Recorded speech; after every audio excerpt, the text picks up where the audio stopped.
Hi, my name is Leanne and today I'm going to show you how to make a really simple pillow for your couch or your bed or your random chair in your house. So the things you're going to need for this DIY are a basic pillow form. Let me pull this back a little. So this is one that I got from Joann's. It is a 14 by 14 pillow form, so I'm going to base this tutorial around that size. The next thing that you're going to need is, of course, fabric. Another thing you're going to need is some way to create your measurements. So I've got this acrylic, I guess it would be acrylic, or plastic ruler. And I really love this. I think it just makes it so much easier to create a perfect straight line, and it's a lot quicker. And this would be the cutter that I'm going to use. It's by Fiskars. This is just what I have and I think it works well. You'll need something to mark your fabric with, so I just like to use tailor's chalk. Also, you're going to need some pins to keep everything in place while you are sewing. You're going to need a needle to go on your sewing machine. So stay tuned if you want to see how to do this.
Now that we have all our pieces, we're going to iron all of them.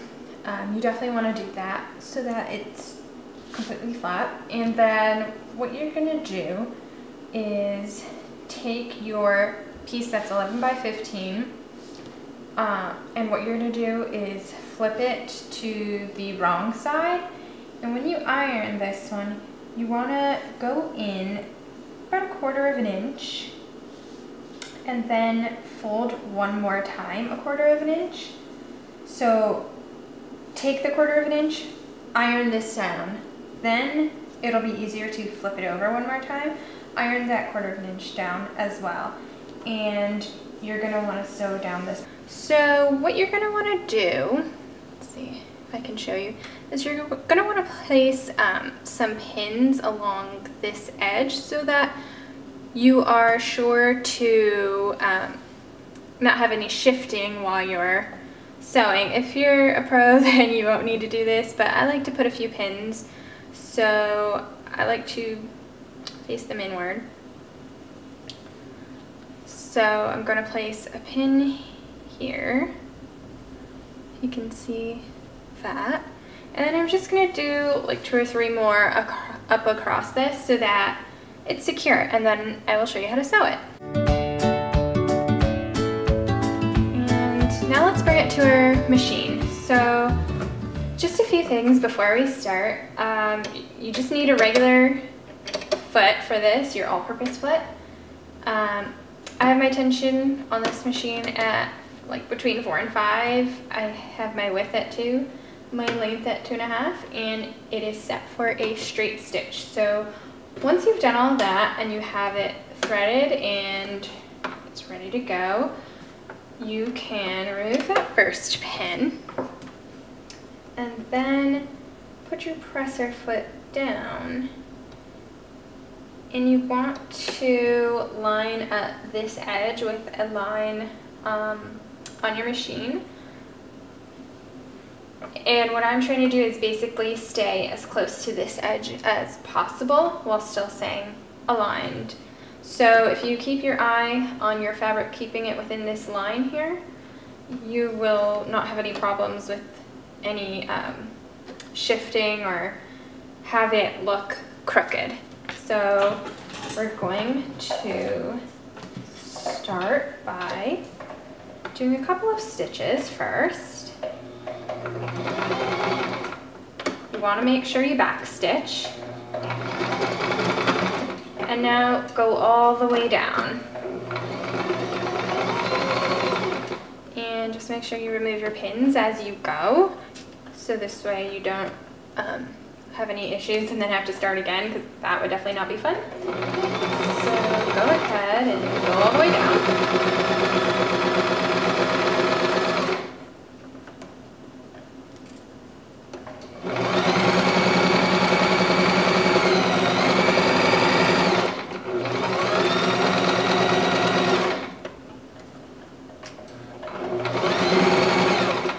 Slow to the end, and we're going to backstitch again. And so you just want to hit that reverse button. It will look different on different machines, but just do that for a few stitches. Lift up your presser foot, pull it out, and cut that thread. And so this is what it's going to look on the back of your pillow now.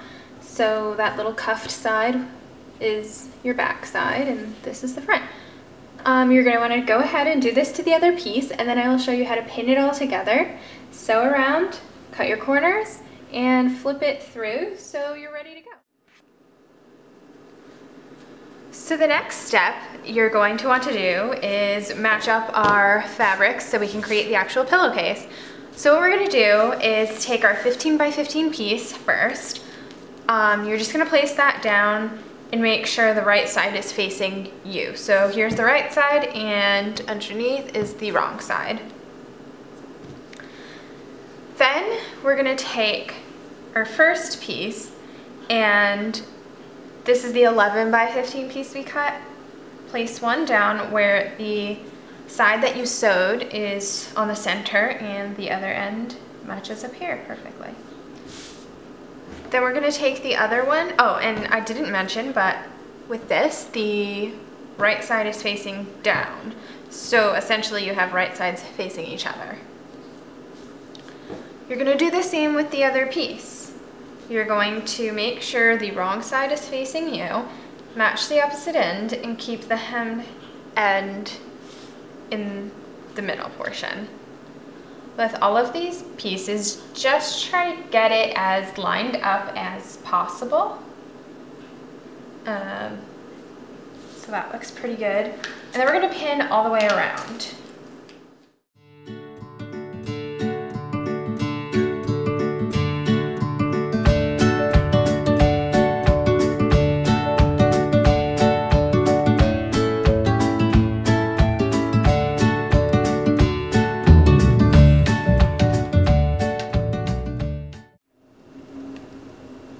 Okay, so now we can go ahead and remove one pin.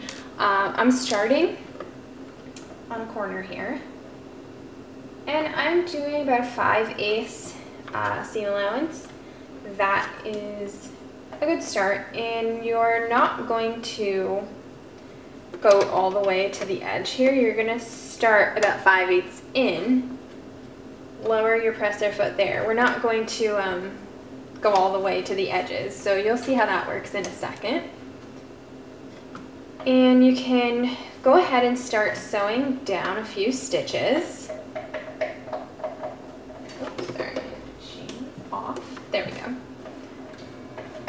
So sew a few stitches, back stitch those, and now we can work our way around, stopping about 5/8 before we hit the next edge. So let's sew down and I'll show you what that's going to look like.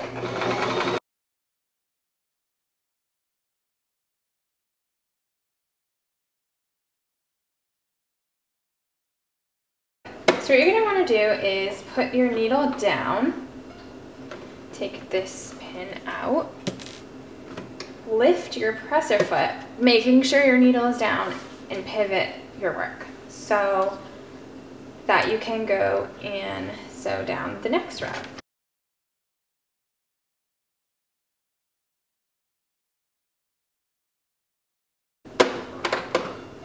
Put your needle in your work, lift your presser foot, and pivot again.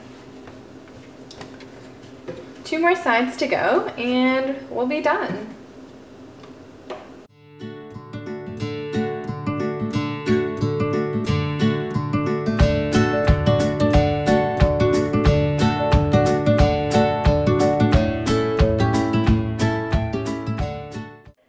What I'm going to do is leave that needle down, lift and pivot one more time to our corner that we originally started on, because I left a little extra space. And I'm going to put that down there, and then I'm just going to do a few stitches and then back stitch or reverse stitch to lock it all into place.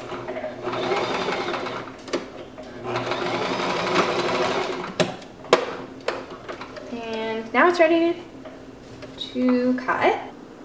So we're just going to snip any threads.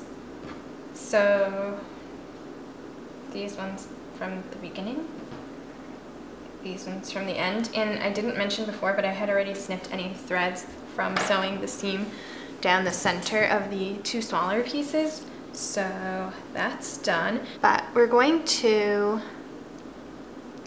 clip these corners here, and where there is like an L shape from the thread, you want to make sure you don't touch that. You only want to clip these corners right before that, and that's just so that you can have super sharp looking corners. And now's the really exciting time when you can turn it inside out and see the final product. So let's get this flipped around. You can kind of see it, but just stick something in the corners, these little tiny scissors will work, to try to pop it out as pointy as you can possibly get it. And now that we've done that, I will show you what the case looks like on its own. So here is the front of the case, here is the back, and we're just going to slip that into place. So here's the final product. I think it looks so pretty. I've been looking forward to making this pillow for a while, and it's a gift for somebody, so I'm very excited to give it to them, and I think it came out really nice. If you enjoyed this, just let me know, and if you want to see more DIYs, stay tuned, because more will be coming this way. So thank you for watching, and I hope you want to make some pillows too now. Bye.